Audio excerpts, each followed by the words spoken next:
Timeless. Chapter 3. Grounding. As Luna floated through the dreamscape, her mind was increasingly occupied by the conversation that would ensue shortly. She had but a short time before meeting with Celestia over Dinfist, the meal where they could both converse without too much stress, as the day ended and the night began. After that discussion, they'd summon Shifting Sands to hopefully purge the disturbing side effects of his timeless existence. That poor pony. I'm amazed that he hasn't gone mad. If not for my sister and the elements, I don't know how I could have adjusted to the modern culture and, well, everything. Without them, I certainly couldn't have coped with the loss of every creature that I ever knew. Shaking her head, Luna felt a strange awareness prick at her consciousness, and the alicorn's eyes narrowed. A nightmare? No. Wait, what is this? Diving into the dream, Luna immediately could tell who it was, both by the odd mix of signals and the fact that it originated from the guest room of the palace. Shifting? What is going on? The world resolved itself into a simple field, a few distant trees lining the peaceful scene as snow-capped mountains soared into the sky. In a small clearing, a familiar tan stallion lay seemingly asleep. The outlines of ponies trotted around him, some bringing barely visible meals to sit next to Shifting, while others draped blankets over the prone unicorn that also vanished into thin air. Standing over the strange scene was the most curious pony Luna had ever seen. Easily 5 times the size of the other stallion, it shared Shifting's brown colorations, but had streaks of dark shadow that moved and swarmed over its frame, like storm clouds gathering in a valley. However, most telling of all was the stallion's eyes glowing a familiar red. Yet somehow, the menacing appearance was softened by the peaceful expression on the pony's face. Ah, Luna. Is this from my mind, or are you the real version? Princess Luna, I suppose. I must maintain formality, if real. Sorry. The large pony mused, looking her way. I am quite real. And who are you? Luna asked cautiously. The pony tilted his head curiously, gesturing calmly to the sleeping stallion. Shifting Sands, ex-private of the Lunar Knights. You know all that, of course. I am me. Apologies. This is odd. I've never really conversed with anyone other than myself when like this. Luna blinked, staring at the 2 ponies in surprise. I do not understand. Thou art dreaming, correct? Lucidly or otherwise, are you not? Shifting's doppelganger nodded, letting out a tired sigh. This is partial lucidity, in terms of dreams. I'm a creation of my own mind, one of the few static figures in my life for the past millennium. With lucid dreaming, I was able to create other entities of sorts, an advanced version of talking to myself. I'm at a halfway point of dreaming and lucidity, I suppose. And those ponies? Luna asked, gesturing to the ghostly frames of the individuals that seemed to be comforting the prone Shifting Sands. They are the hundreds of ponies who have shown me kindness, yet I have trouble remembering their faces. This is one of the few times I can remember their acts, when I'm halfway between completely dreaming and lucidity. I can feel the times that I was actually cared for, the few times that I've ever felt anything. But that was before it all vanished. The pony's eyes then narrowed, and clouds darkened overhead in an instant. The sleeping form of Shifting now grumbled, limbs spasming in distress as the ghostly ponies faded. Dark shadows began to creep into the peaceful scene, tendrils snuffing out any light where they touched. And yet for these moments of comfort, I can be my own worst enemy. My own mind will explain the brutal truths that I'm too scared to confront at times, laying out in the harsh realities when I would seek to hide from them. I can be my own best friend in this realm, taking over self-reflections I have, yet at times things will— Cease this! Nightmares have no place here! Luna barked, horn charging with magic, as the telltale signs began to creep into her awareness. To her surprise, the pony looked at her almost sorrowfully. That will not do anything just yet, but I fear that you're right. Shifting sighed, massive head shaking slowly. But it's comforting to know that you're watching over me. If only— The apparition hissed, clutching his head. Fading into wisps of shadow, Shifting's copy vanished, and the beautiful scenery began to run together like a tainted watercolor painting. Thousands of faces now blurred by, Speeding past the two ponies faster than the eye could see, the only color amid complete inky blackness. The normal-sized shifting sand stirred, letting out a shaky sigh.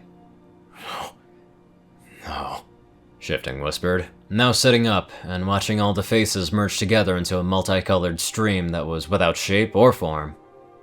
Gone. Every creature I've known, lost to the wind, and I can't even remember their names. It's hidden behind some foul curtain, just out of reach. Did I ever really care for them then, if I forget them so easily? Was I ever really their friend, if that was the case? Did they deserve a pony in their life who would forget them so easily, even though— Shifting. Luna's tone was calm, yet commanding, causing the scenery around them to freeze. Her horn ignited with a light blue aura, easing the dreamscape into a peaceful path. Sleep. And be at peace. The stallion nodded, tearful eyes looking to Luna as the world spun back into the relaxing field, Luna leaving the now stable dream to return to the mortal realm. It was only after the princess was in her own room that she shook her head as her eyes filled with unshed tears. Shifting. What dark thoughts have you convinced yourself of? No, what things have you come to believe yourself? Things that we too once thought.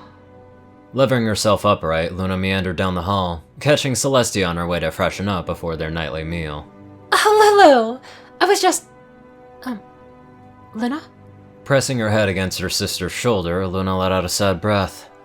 Shifting's dream was disturbing. I feel that he has convinced himself of some lies woven from his own doubts. As Luna relayed the dream, she was shocked to see Celestia take a surprised breath. The Night Princess was even more surprised to see her sister lean on her now, side shaking as long-buried emotion now surged forth at such a rare prompting. That is indeed a lie. A corrosive and destructive one, at that. There were times that I believed it while you were gone before I was able to see the absurdity of it all.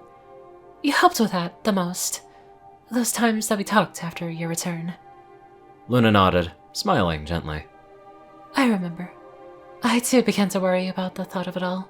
And yet you say that Shifting seems to have let those thoughts run wild? At least enough to spur an immediate nightmare? We had each other. And we have each other. We are able to guide our grief and break apart that lie if it returns, but who is this ponyhead? Simply shaking her head, Luna sighed, the pair breaking apart to meander the halls before their meal. Himself. In his own mind. I feel that is how Shifting has remained somewhat stable. He has only been able to see himself as permanent, yet that has clearly had unintended side effects. It's an echo chamber, in which any deceased thought can eat away at the mind. The Alicorns didn't speak much more of the matter, as they got ready for their separate duties, one to retire for the evening, and the other just getting started with her night. Luna's thoughts then began to turn to a more positive note, namely, of how to help their guest. You want to make Shifting what? Celestia stared at her sister, Luna sporting a rather proud grin as they ate dinfus together. While the dream event was still at the back of their minds, Luna's proposal had caught Celestia off guard enough to shift the mood to a much more hopeful, if not incredulous tone. You heard me. He's the perfect fit. Have you seen the resume that he wrote up? Can you think of any pony, nay, any creature, better suited for the task? My current guards are woefully undertrained, as I have disturbingly discovered. They need a drill sergeant to get them back up to combat readiness, at the very least.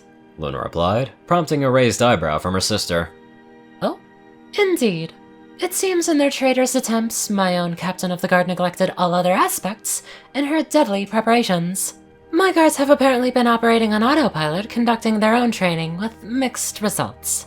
I fear that I placed far too much trust in my captain, and am now regretting the consequences of not being more involved. The numbers have been steadily falling over the years, and now I'm left with an untrained and disorganized force. My traitorous captain seemed to have ensnared the highest-ranking guards into her plot. Celestia sighed, rubbing a hoof against her temple as she scanned the parchment thoroughly. The very, very long parchment. Alright, Lulu, I admit that this is extremely impressive, but that much responsibility? And you barely even know him. And not to mention of the clear coping issues. Luna nodded, waving a hoof dismissively. And yet, we know enough. The librarians verified many of his deeds from old newspaper clippings and the like, at least the ones intact. His name is indeed on many charities and all 10 registers for sheriff, guards pony, and a few mentions of drill instructor for local garrisons. And sister, do you remember that he saved my life? I knew Knife Twist for many years, yet she was all too eager to betray me.